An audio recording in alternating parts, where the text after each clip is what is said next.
a uma pessoa, né, que teve assim tudo isso negado. Pois é. Mas o nosso bate-papo de hoje, né, será sobre adoção com a doutora Daniela Azevedo. Já está aqui, psicóloga, vai estar tirando todas as nossas dúvidas, sempre está aqui linda e maravilhosa. E a Juliana Andrade, que é cabeleireira, e são minhas convidadas de hoje. Vai falar um pouquinho sobre esse assunto. Sejam bem-vindas. Tudo bom, Juliana? Tudo bem, Marília? Como está? Prazer estar aqui mais uma vez com você. Maravilha! Seja bem-vinda, viu? Obrigada. Minha amiga, tudo bom, Dani? Como vai? Eu que agradeço. Seja bem-vinda, viu? Novamente. Mas vamos falar um pouquinho, né? Porque eu acho que é importante, esse negócio de adotar, gente, é muito importante, né? Tanta gente tá aí para ser adotada, a gente fala aqui no programa o tempo inteiro, né? Para que vocês possam ver como fazer para adotar. Tem muita gente que não sabe o processo e tudo mais. Tem até um curso que você tem que fazer para você fazer essa adoção agora, né? Então, a gente teve uma conversa semana passada sobre isso, o juiz Adailton, né? Lá certo. E ele disse como é que é o procedimento para você já começar a fazer a sua adoção. Mas é importante, né? Claro, que eu acho que é muito importante, o acompanhamento psicológico, Dani. Né? Uma pessoa que vai adotar uma criança, acho que é bom fazer um acompanhamento psicológico para ver se realmente ela está apta a isso, né? Não é verdade? Então, Marília, muitas pessoas acham que a adoção é algo muito simples, né? Sim. É um processo, de fato, que algumas pessoas, inclusive, até desistem no meio do caminho. Por quê? Porque existe a burocracia, óbvio, que envolve, né, a questão jurídica, mas também existe esses medos, as dores que envolvem a adoção. Porque quando você estava focando apenas na dor da criança ou da família, eu falo que é muito mais amplo do que isso. É toda uma complexidade em torno desse contexto de abandono. E a gente sabe que o abandono, nesse caso, pode não ter sido nem provocado. Vamos pensar que essa mãe ela faleceu no parto, né? Mas é como se fosse algo intrínseco à criança, que ela cresce com essa ausência da figura, da figura biológica, no caso, né? E acaba precisando construir, ressignificando esse contexto na mãe que materna. E é linda a adoção, óbvio, mas a gente não pode apenas romantizar, né? Porque é um processo para a vida inteira. A gente sabe que a adoção não é caridade, né? Então, que fique muito claro para as pessoas de casa, trabalhar esse processo, internalizar esse sentimento, porque são vidas que estão em jogo e a sua também, no caso de se entregar, de ser capaz de maternar, de paternar esse filho, né? Não é apenas algo que eu vou fazer para ajudar ou porque eu vou ser visto de uma maneira diferente, não, é um filho, que fique muito claro isso. Por isso que, às vezes, alguns pretendentes à adoção, eles são analisados por essa equipe, né, multidisciplinar, que é responsável por esse filtro, né, da família, e acaba não sendo aprovado para a adoção. Então, por isso que a gente sabe que não é apenas o contexto romantizado, mas sim o verdadeiro instinto paterno, materno que envolve esse afeto. Tá? E quais são as questões emocionais que envolvem também a adoção? Olha, Marília, dependendo do caso, a gente sabe que surgem muitas dores existenciais, né? O medo de acertar, o medo de não conseguir ser mãe porque eu não consegui gerar. Então, é como se eu acabasse já instaurando ali uma insegurança que me gera autocobrança. A autocobrança, óbvio que ela pode ser muito boa, por um lado, porque vai me fazer viver as experiências e tentar acertar, né? Porque enquanto pai, enquanto mãe, nós somos educadores. Nós precisamos estabelecer esses limites, esses nãos, né? E não apenas porque é adotado que eu vou ter que permitir mais. Ou porque um filho é especial e eu vou ter que permitir mais, né? Então, algumas pessoas, inclusive, assumem essa posição de adoção como, tadinho, eu preciso fazer para compensar. Não, pelo contrário, o não aí é estruturante. É limitante, é importante, é pedagógico até. É verdade. Tá? Viu? Então, agora, existe aquele negócio, né? Como que eu vou contar? Quando que eu posso contar? Né? Tem uma certa hora que você vai ter que falar, né? Ou você vai ficar esperando que alguém chegue para falar e aí vai ser mais chato, né? Então, qual o momento certo, doutora Dani, para contar a essa pessoa, a essa criança ou esse adolescente, né? Que essa criança foi adotada, que ele foi adotado? Eu acredito que toda construção de família, ela tem a sua forma digamos, ela vai conseguir entender qual vai ser o momento adequado. Sim.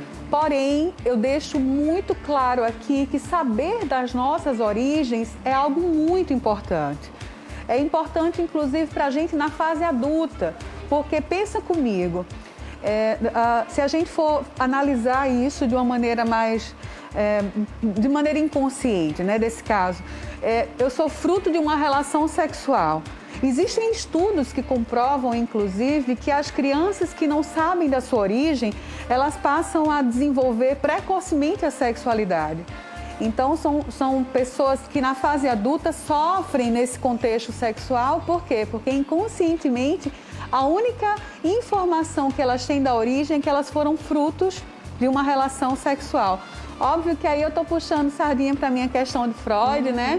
E aí eu acredito que algumas pessoas vão precisar entender e elaborar isso na terapia. Porque se isso me traz sofrimento, se isso me causa depressão, se isso me causa isolamento, transtornos de ansiedade, se isso me desenvolveu dificuldade de sociabilizar, é algo que eu preciso trabalhar na terapia, sim, tá? Que fique muito claro.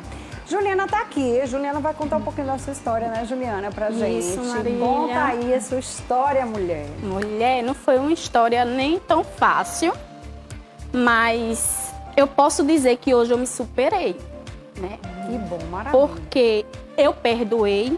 Perdoar não é conviver juntos. Exatamente, Não né? é isso? E sim, existiu perdão. Como muitos falam, eu não perdoaria. Ela lhe deu, você foi criado com outra família. Eu fiz totalmente diferente. Porque eu tinha que tirar dentro de mim aquilo que não me pertence. É verdade. Né? Que é um sentimento que fica justamente um sentimento de, tipo, aquele ódio, aquela coisa que... Aquele rancor, aquele rancor, dentro, isso mesmo, Marília. Isso aí eu fui trabalhando sozinha, pedindo sabedoria a Deus, Deus me dá sabedoria, porque eu tenho que perdoar. Eu não vou conviver com isso para minha vida toda. E você em algum momento ficou se questionando por que isso aconteceu, por que ela fez isso? Enfim, como é que está sendo o seu relacionamento com a sua mãe hoje? Sim. Sua mãe biológica, né? Minha mãe biológica, né? Sim, eu sempre me perguntava para mim mesma, então assim, para outras pessoas, por que ela me deu? Até então, eu conhecer ela e saber toda a verdade, porque ela me teve e ela me deu para eu ser criado por outra pessoa. Que também não foi fácil ser criada com outra família, porque a família dela sempre me rejeitava, por não ser filha, por não ser sangue. Foi uma infância sofrida, foi, mas hoje eu me superei. Amém, glória a Deus. Que coisa boa, né? Tá vendo aí, Dani? A maneira como eu analiso o caso, assim, de forma imediata, né? Ela traz muito sentimento, né? Percebe que falar da família biológica e falar da família que a acolheu, né? É algo distinto. Porém, ela teve uma ascensão aí que foi construir a própria família. Então, talvez a identidade da Ju esteja relacionada ao teu atual momento.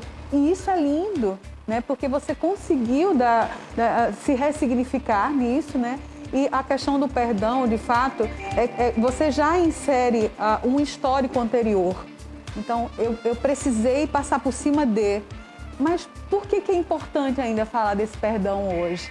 Eu lhe questionaria nesse sentido, né? Então, as pessoas que estão em casa, que se veem numa situação parecida com a da Ju, eu não consegui perdoar, eu não consegui ficar bem, eu consigo estar na presença de ou não, enfim, faz essa pergunta para você, por que isso é importante para mim? Até que ponto eu preciso funcionar em torno disso? Porque eu acredito que hoje você está verbalizando, está abrindo seu coração aqui, né? Que é importante, mas eu acredito que isso na rotina não deva ser dito. Porque isso não lhe ajudaria. Você estaria trazendo vida, potencializando algo que foi uma cicatriz dessa criança tua interior. É verdade. Entende? Agora sim, né? Com quantos anos mais ou menos? Ela lhe deu bebê ou já grande? Marília, com 14 anos. Com 14 anos, você foi entregue para outra pessoa? Não, eu fui entregue da maternidade a outra pessoa. Você veio conhecer a sua mãe com 14 anos. Com 14 anos. Mas já veio saber com 14 anos ou veio saber antes? Com 14 anos. Com 14 anos. É. E aí você queria saber onde era que ela morava e por que ela te deu, enfim. E ela falou o quê? Ela te deu por quê? Justamente. E ela falou Porque não tinha que condições, porque foi alguma coisa, algum Isso, problema. Isso. Porque antes, né? Se a mulher parece grávida, era aquela coisa toda. Aham. Então, a minha avó mesmo, biológica, ela não aceitava. Então, daí, ela teve na maternidade. Da maternidade mesmo, fui para minha segunda mãe. Meu Deus! Ah, Jesus. Eu fico imaginando, Dani, como que uma mãe, meu Deus, ela tem coragem de fazer isso. Eu não sei se eu não sei, gente, eu Mas sou mãe, eu não tenho essa coragem, eu não teria. É Podia uma nem dor dinheiro do mundo pra todo, essa eu não mãe podia- também, eu- né? Ó, eu podia não ter nada, mas eu ia dar o meu sangue pelo meu filho. Porque assim, tem mãe que, né, que realmente precisa fazer isso, porque ela às vezes não tem saída ou alguma outra coisa. Mas não, nada justifica, eu acho, né? Existem as suas exceções. Eu entendo que quando a gente é mãe, que a gente ama, a gente é genuinamente mãe. Não sei, gente, eu não sei, porque eu nunca passei por isso. Então é como se fosse complicado. algo incondicional, é absurdo, inclusive, né? Quando a gente é genuinamente mãe, né? Então esse contexto, eu acredito que para as mães que amam muito seus filhos, né? Que é uma mãe suficientemente boa, né? Ela acredita que ela abomina, inclusive, esse ato do outro. Porém, a gente não sabe exatamente o que motivou a sua mãe biológica exatamente. ou a sua mãezinha biológica, né, que está do outro lado aí, né, a fazer isso, porque a gente nunca pode entender exatamente essa dor do outro. Então, Complicado, a gente sabe saber que o que aconteceu. o contexto de abandono, ele é muito complexo, né? Porque não é apenas a Ju ou a mãe adotiva que sofre isso, porque é todo um contexto de dor existencial que passa a surgir ali. Então, a gente sabe que tudo isso pode ter sido motivado lá atrás. E ouvir, dialogar, que bom que você teve esse momento de explanação, de entender esse sentimento, porque eu acho que isso é que envolve a tua característica de perdoar, né? De aceitar e de até mesmo conviver. Eu tenho exemplos no consultório, Marília, de pessoas que convivem com isso tranquilamente. Ou até mesmo que adotaram pessoas para maternar. Por exemplo, eu tenho você como mãe biológica, mas eu adotei, por exemplo, a minha avó materna ou a minha avó paterna, né? Que isso acontece muito com a figura masculina, né? Homens que se separam e o pai da esposa, da ex-mulher, no caso, que acaba fazendo essa figura paterna, no caso. Isso é uma adoção também. E isso pode ser muito importante, né? É verdade. Me diga uma coisa. Então, com 14 anos você descobriu, não é isso? Mas aí você já tinha aquele negócio, né? Sei lá, aquela dúvida ou não? Até então. Sim. Você sempre teve assim, uma duvidazinha, alguma coisa assim? Você desconfiava? Como era, Ju? Desconfiava sim, porque devido ser rejeitada pela família, porque você conhece um olhar diferente, né? E sempre eu dizia assim, perguntava até os vizinhos próximos. Eu sou filha mesmo da minha mãe. E ali os vizinhos não, você é filha. Você se achava parecida ou se achava diferente? Como era? Marília, parecidíssima. É mesmo, olha só. Porque é assim, né? Às vezes a pessoa é diferente, né? E aí fala, será que eu sou filha dela mesmo? Porque eu não pareço nada com ela, não tenho nada, não traço em nada. Mas a convivência também, né, faz com que você se pareça, né, em alguma coisa com a pessoa. E aí, às vezes, você nem imagina que você foi adotada. Mas aí, com 14 anos, você descobriu. E foi um choque? Foi ela que falou pra você? Não. Ou alguém? Ai, meu Deus, já foi outra pessoa. Já foi outra pessoa. Olha só, que caso, meu Deus do céu. Imagina, você saber por outros, por terceiro. Gente, é horrível isso. E quando eu cheguei em casa, que eu perguntei a ela, ela disse, você está louca? Você é minha filha. Eu lhe criei. Eu sou sua mãe. Não existe outra mãe. Eu dizia assim, tem certeza que eu sou sua filha?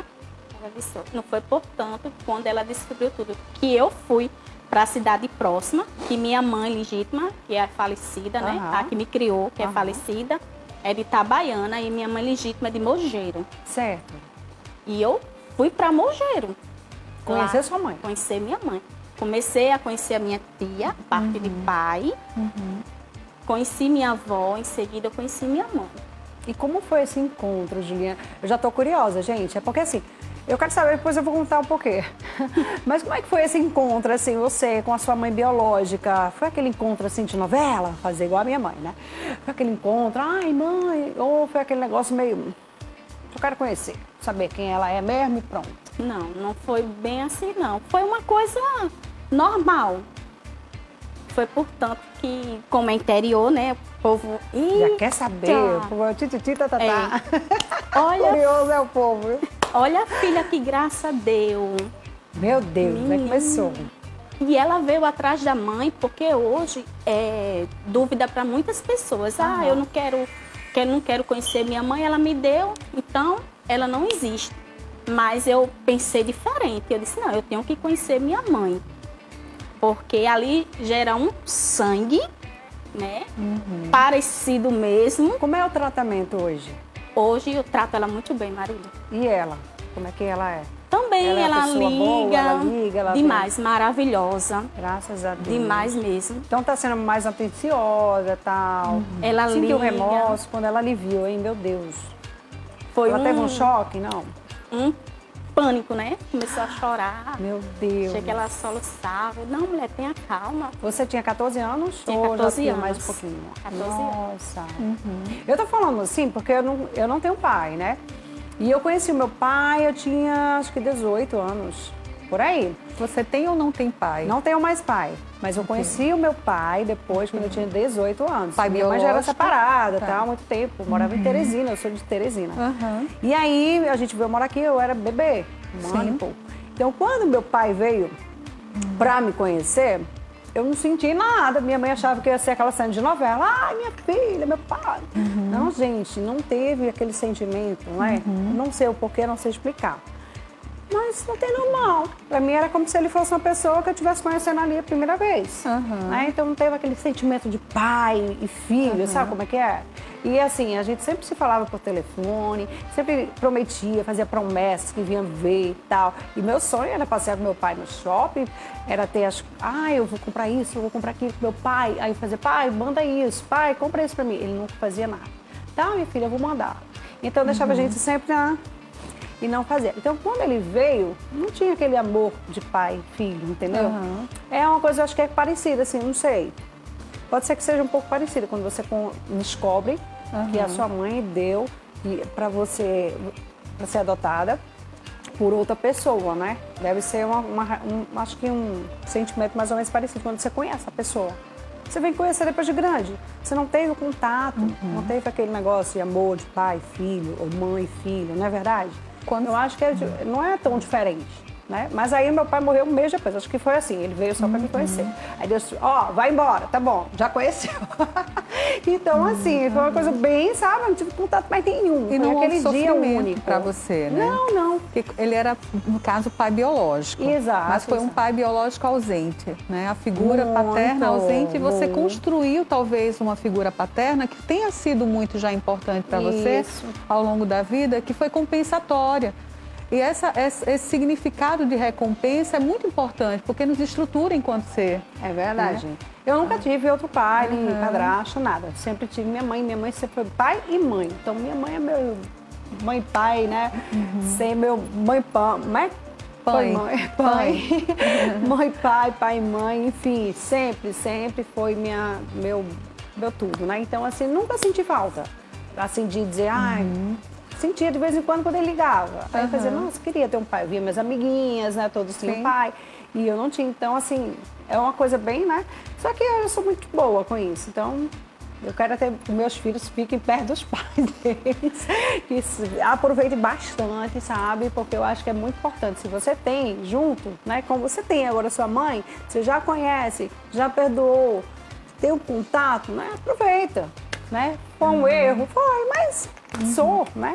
Você foi criada por uma pessoa, acho que maravilhosa, tenho certeza, que lhe deu todo o amor no mundo, né, Dani?